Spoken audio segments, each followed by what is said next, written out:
হাত নেই, পা নেই, তবু এই মেয়েটা তীর ছুঁড়ে হারিয়ে দিয়েছে বিশ্বের সেরা আর্চারকে।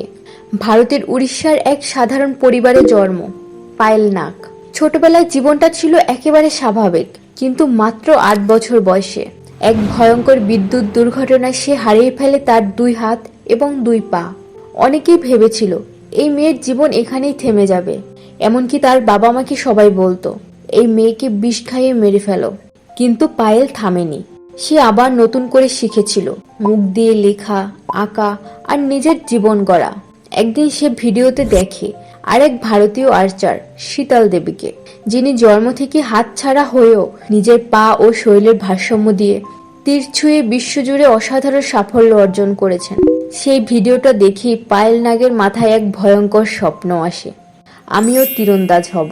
শরীরের 4টি অঙ্গ ছাড়াই শুরু হয় কঠিন অনুশীলন। মুখ, কাঁধ আর শরীরের ভারসাম্য দিয়ে সে ধনুক টানতে শেখে। অনেক ব্যর্থতা আর কষ্টের পর একদিন সে পৌঁছে যায় আন্তর্জাতিক প্রতিযোগিতায়। তারপর আসে সেই অবিশ্বাস্য মুহূর্ত।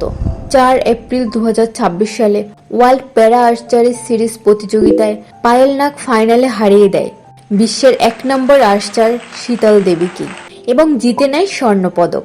বিশ্বের প্রথম 4 অঙ্গহীন আন্তর্জাতিক আর্চারি চ্যাম্পিয়ন।